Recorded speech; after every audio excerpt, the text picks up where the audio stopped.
자, 그 다음 17번 압수물의 처리에 관한 설명인데, 압수물의 처리는 뒤에 가가지고 다시 한번 정리를 한번 할 거예요. 그런데 정리하기 이전에 이 문제 한 문제 정도는 한번 보겠습니다. 몰수하여야 할 압수물로서 멸실, 파손, 부패, 보관하기 어려운 압수물은 소유자 등의 권한 있는 자의 동의를 받아 폐기하여야 된다. 일단 폐기하여야 한다는 무조건 틀렸어요.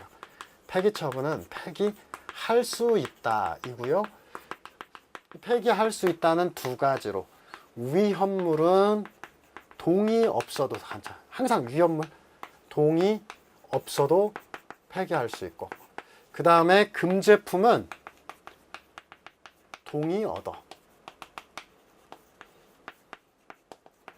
이것은 몰수해야 할 압수물로서 멸실, 파손, 부패 또는 현저한 가치 감소에 염려가 있으면 대가 보관할 수 있다. 대가 보관해서 잘라놓고 이 뒤에다가 폐기 처분 붙여놓은 거예요. 그래서 이건 무조건 틀렸다. 폐기하여야 한다 해도 틀려요. 그냥 할 수 있다. 이것만 봐도 알아요. 그 다음에 몰수해야 할 압수물, 환부해야 할 압수물 중 환부를 받을 자가 누구인지 모를 때 이때도 대가 보관할 수 있다 라고 되어 있고, 마지막으로 압수한 작물은 피해자에게 환부할 이유가 명백한 때는 피고 사건 종결 전에는 결정으로 피해자에게 환부할 수 있다라고 얘기를 할 수가 있습니다. 그래서 17번에 압수물의 보관에서 오늘은 그 한 가지 이 지문에서, 여기 지문에서 폐기 처분, 폐기할 수 있고, 위헌물은 동의가 없어도, 금제품은 동의를 얻어. 원래 2008년 1월 1일 이전에는 금제품만 있어서 항상 동의를 얻었는데, 위헌물들 같은 경우 뭐 폭탄이다 아니면 뭐 독극물이다 이런 것들은 계속 보관하기가 어려웠고, 그런데 권한자가 연락도 안 받는다. 그때를 감안해서 동의가 없어도 폐기할 수 있다라는 조문이 들어온 겁니다. 자, 18번과 관련해서 피의사실 공표, 형사소송법의 태도를 여러 가지를 묶어놨는데, 일단 재정신청과 관련해서 피의사실 공표가 2012년도에 추가가 됐죠. 그런데 피공표자의 명시한 의사에 반하여 할 수 없다는 그런 것들이 들어왔다. 재정신청 고발에서 어떤 직권남용, 독직, 체포감금, 독직, 가혹행위, 그 다음에 독직 피의사실 공표죠.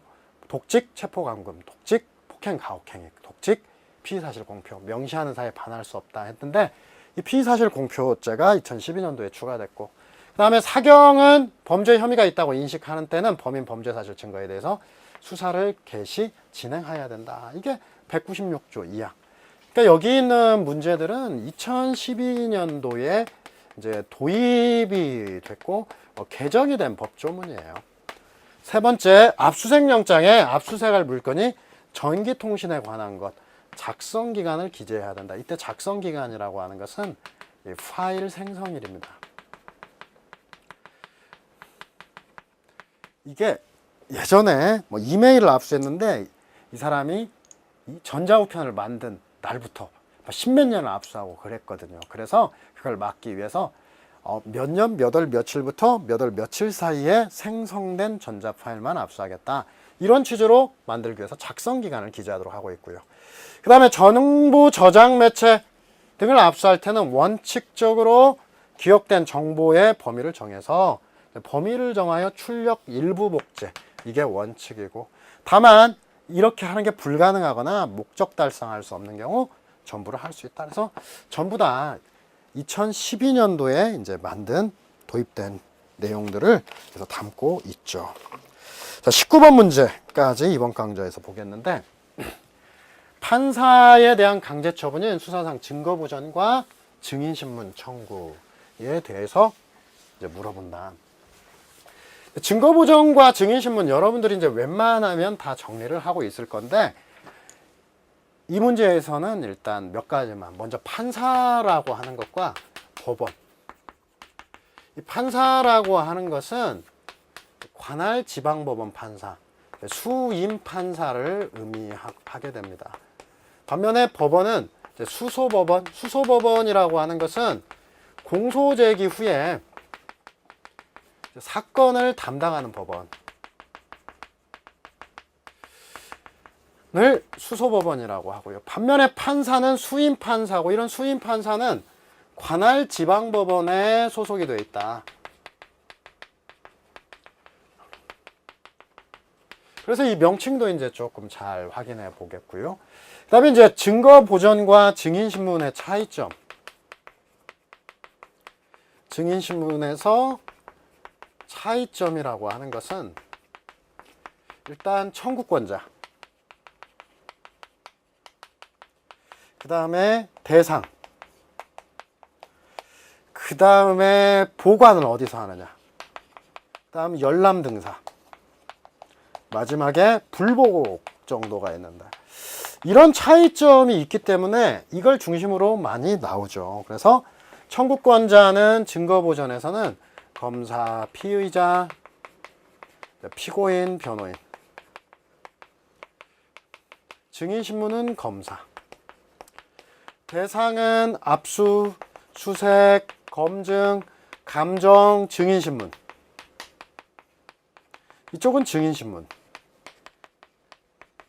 보관은 판사소속법원,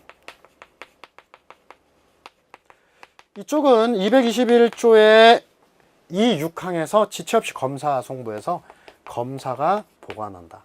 검사가 보관하니까 수사 단계에서 열람 등사가 안 되는 거예요. 수사소료 비공개 원칙에 따라.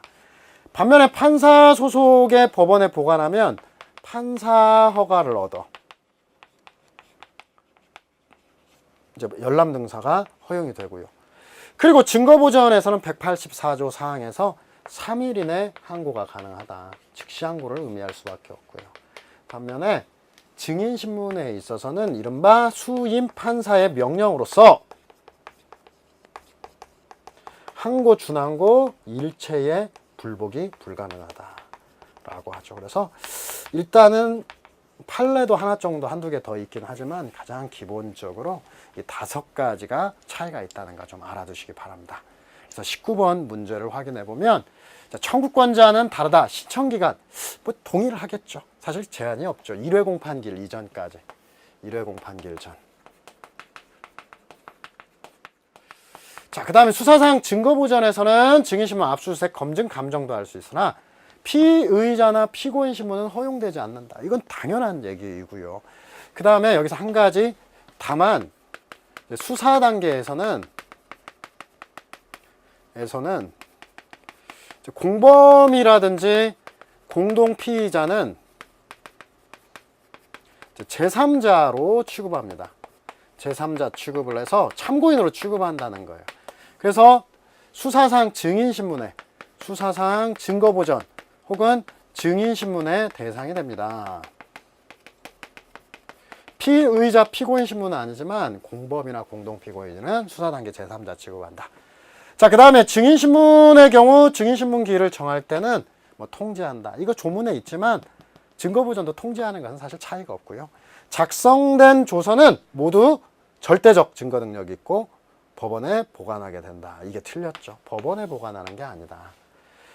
작성된 조서는 311조 2문에서 무조건이지만 작성된 조서에서 증거보전은 법원, 판사소속 법원, 그 다음에 증인신문에서는 검사가 보관하게 된다. 그래서 이러한 차이점 정도를 비교해가면서 정리해 주시면 되겠습니다. 증거보전에서는 뭐 특이한 판례가 한두 개 있는데 그 한두 개 판례는 다음에 문제가 나오는 부분에서 이 판례 원문을 가지고 체크를 하도록 하겠습니다. 이번 강좌는 19번까지 하고 마치겠습니다. 감사합니다.